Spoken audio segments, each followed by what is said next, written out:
Good afternoon, ladies and gentlemen. I'm Jake Rasmussen, and we are going to be talking about NTC Vulcan today. So, what is NTC Vulcan? NTC Vulcan is a Moscow-based company. They describe themselves as an IT and cybersecurity-based company, or IT and cybersecurity company. It was founded in 2010, and they employ less than 200 people, but nearly half of them are programmers. Now, this is an interesting fact because as an IT and cybersecurity firm, you would assume that roughly half their business is IT related and half is cybersecurity related. So you'd uh, assume that they would employ programmers, but not that over half their employees are hired as programmers. This kind of lets you know that there's something else going on, which we will find out later in the slides, but that there's something else going on aside from just the IT and cybersecurity businesses going on within this company. So, not too long ago, there was a leak from NTC Vulcan. It was an anonymous whistleblower who claimed that they were angered by Russia's invasion of Ukraine. Uh, and they felt that the company kind of took part in doing this, that they were uh, participating in bad things, and they wanted to expose the stuff that was going on behind closed doors so that nobody else knew about. Um, Now, talking about cybersecurity and uh, the policies and stuff within a firm. Obviously, whistleblowing is against policy uh, because companies don't want their classified or confidential information being leaked to the public or to their competitors.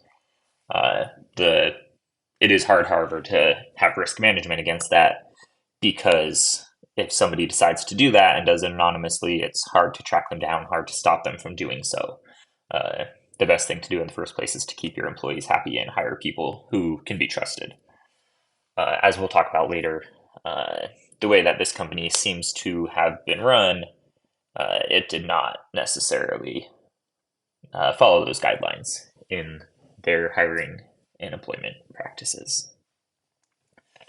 So, NTC Vulcan is a contracting company. So the people that they officially contract out to are state-run companies. So Sberbank, which is the largest Russian-owned bank. Uh, Aeroflot, which is the national airline, again, also owned by the Russian government, and the railway services, which are run by the Russian government. So it is officially documented that the company works with the Russian government just on banking and transportation services. Unofficially, however, we have found out through this leak that they contract to the FSB, which is the domestic spy agency in the Russian government. There isn't really a US equivalent. We don't have a domestic spy agency because we consider it illegal to spy on United States citizens. So think of it like if it were the CIA and the FBI combined. They were spies who operated within the United States. Just there is no, since it's illegal in the US, there is no agency that does that. The GOU and the GRU, which are the operational and intelligence division of the military. Again, that would kind of be like the CIA, except it's military instead of a separate organization. And, well, I guess CIA would kind of be a combination of those, just for military instead of just government. And the SVR, which is the Foreign Intelligence Organization. So essentially, they're CIA. And so these are unofficial because of what they were doing. So normally in the United States, at least, and we have to recognize that Russia does have a different system of government. They don't, their people don't necessarily have the same rights and laws as us. So in the United States, when a company contracts for the government, they are open about who they contract with, not necessarily about what they do, because some of that's classified, and you don't want to make it too apparent to your enemies what's going on and what ways they could interrupt that. But you can look up and see what companies might contract with the CIA or the NSA or the FBI. But with this company, you could not see that. The stuff they were doing was kind of behind closed doors, under the table sort of things. And the reason that it was kept secret, as we'll see later, is because of the attacks or the things that they were carrying out. They weren't just contracting with them to do, sanctioned government activities. A lot of the things that they're doing were more black ops or things that the Russian government didn't want others to know that they were involved in. So what kind of work does NTC Vulcan officially do?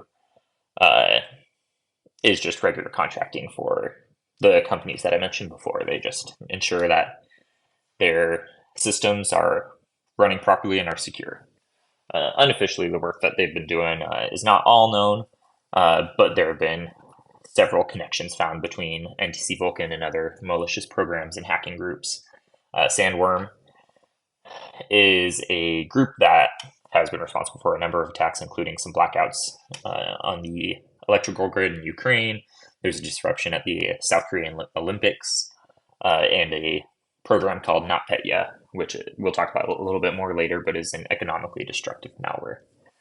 ScanV is a program that kind of scans the internet generally, finding vulnerabilities in different sites and stores that information for future use. So it's not searching for, what attack can I do right now, but what vulnerabilities are there that I could exploit in the future.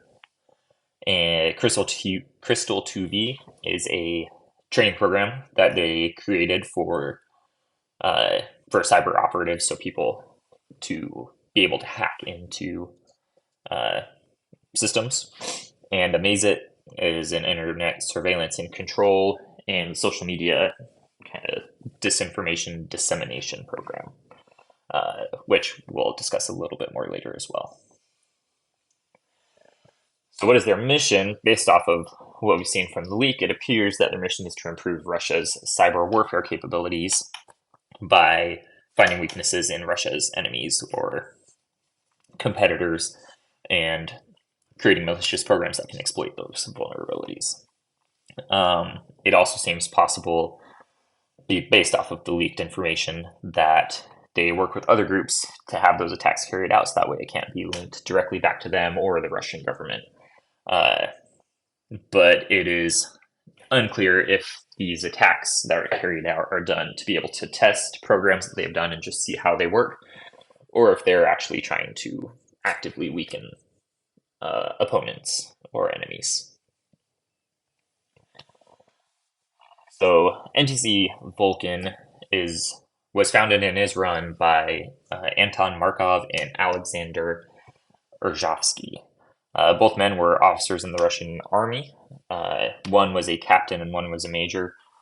And they're reported to have had these contacts in the army that they managed to maintain afterwards that allowed them to gain the contracts necessary to begin and run their company. Some interesting information about this, and again, we have to recognize that the United States Army is going to be different from the Russian Army in some ways. But captain and major are not extraordinarily high ranks for officers. So a captain is the third rank for officer. You go from second lieutenant to first lieutenant and then captain. Generally, this can be done within 3 years. If it takes much longer than that, then generally that person is either having some issues or just very bad luck. And then usually after about 5 years of being a captain, you can get promoted to major. So usually you can make, if someone is a captain, they usually have 5 to 8 years in service or less. And if they're a major, then they would usually have 7 to 12 years of service, which is a good amount of time, but just because they are not extraordinary high-ranking officers, they wouldn't have many contacts unless they're extremely lucky in their placements within the army to have contacts that would allow them to get contracts for national companies like the bank, the airlines, and train transportation. Those would be very powerful people that they would have to have connections to. So one theory that people could have with this is that these men did not retire and choose to start this company through these contacts that they have, but more that they're under orders to retire and begin this company and were given these contracts so that way they could develop these malicious programs for the Russian government. So while they're not technically in the military, they're still following their orders to carry out these activities. Russia obviously would not want this sort of connection to these people because they don't want to admit that they are participating in these activities. The company itself is believed to empower the Russian government. I guess that is their purpose, even if they're not carrying out these black operations, because they are helping with the banks and airlines and trains. However, through the leaked information, it does appear that they're much more involved in that. It is interesting, however, that their company is run more like a tech company in the United States, like in Silicon Valley, as opposed to a spy agency would be governed, where it would be a very strict hierarchical organization where nobody questions what they do. They're told what to do and just do it. In this company, however, it appears that it was much more relaxed. There was some patriotic motivation that was implemented for the employees, but it wasn't, you guys are working directly for the Russian government sort of a thing, but more of, we're trying to help better the banks and airlines and the trains. So, we'll get excited about helping our country. So the work that these people were doing was often kept secret from them. They were given portions of program to run, didn't know what the whole program was meant to do, and the portion that they were running may have been vague or, not clear in what the ultimate purpose of the program was. And this allowed them to hire people without getting something like security clearances that would be required in the United States to work at contracting companies like this, because these people were unaware of what they were doing. And so in some ways this was good, but as I mentioned earlier, this left a vulnerability for them as far as a person who would choose to leak this information if they found it out, because they hadn't gone through proper background checks to gain a security clearance, and for the Russian government to be certain that this was the sort of person that they wanted to have access to that information and knowledge of what they were doing. The leak itself had a lot of information in it. As far as physical targets in the US, the only thing that was found were internet servers in the United States. The only other physical target at all was a nuclear power plant in Switzerland. It is kind of a big deal that they had physical targets for a cybersecurity company, because usually you think of a cybersecurity company as disabling a website or a program or getting through a firewall to access information. But the fact that they had physical targets that they were attempting to affect shows that their goal would have been greater than just gaining information. It shows that they had intent to destroy or neutralize these locations. The economy was one of their targets as well. As I mentioned before, the NotPetya program is the most economically destructive malware in history. If they had managed to use it on the US and disrupt the US economy, it would have been a major blow to the entire world. Much of the world relies on the consistency and strength of the US economy for their own economies to run efficiently. And most economies in the world, if you watch the US economy as it rises and falls, most economies in the world follow closely behind that. And so the fact that they have developed this program that, again, if successful, would be detrimental to the US economy, shows their malicious intent in attacking other countries. The political system was also a potential target based off of the information. Again, the Amazit program that I mentioned earlier was designed to be able to create social media profiles and disseminate whatever information they gave to the program to disseminate.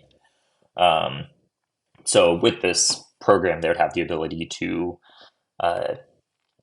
have all of these fake profiles share stuff regarding, potentially U.S. target or U.S. Political opponents and elections and stuff like that. An interesting thing about this is you don't have to necessarily get people to believe the information that is shared.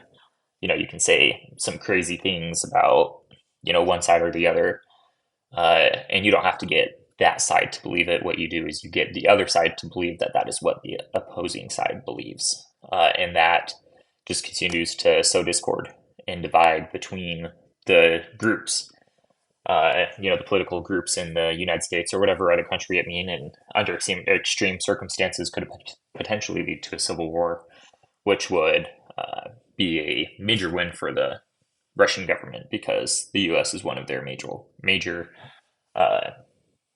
political enemies, so to say. We're not officially enemies, but we're not great allies either, and they would gain a lot from being able to disrupt the political and government systems in the United States. Another program that they had was designed to attack transportation systems. So the U.S. obviously relies on air, sea, and ground transportation for a lot of things, whether it's importing products on big seafaring cargo ships, or trucks moving, hauling freight around the United States to get products, food items around to different states and cities. The railway traffic that does the same stuff, air transportation for people and stuff. All of these systems rely heavily on technology to be able to provide safe navigation for the vehicles that transport these things. And so being able to halt even one of these, much less all of them, could be a major blow to the United States, halting, whether it's preventing food from being able to successfully make it to different parts of the United States, or preventing important people from being able to travel and participate in face-to-face meetings that are necessary to make decisions, or even to combat programs like these. So that would definitely be a major win for the Russian government should that have been successful. So knowing about these attacks now, after that whistleblower leaked all of this information, definitely gives the United States a much better position than was held before. It's still a long ways from knowing exactly what the program says and what way it attacks, so we could build defenses to strengthen the loophole or the holes that they had found in our systems and our firewalls that would allow them to carry out these attacks. But just knowing the things that they are going after gives the United States a good step in the right direction to figure out how we can protect our country and protect our economy. So in conclusion, obviously this leak was a great thing for the United States. Being able to have all of this information to protect ourselves against Russia. And, while we know that foreign governments do things like this, we'll have kind of off the books operations going on, knowing who they're running these operations through is a great resource for the United States. It allows us to plan much better and know what things that we need to do to prepare for the future. And these are the sources from which I got my information. So thank you.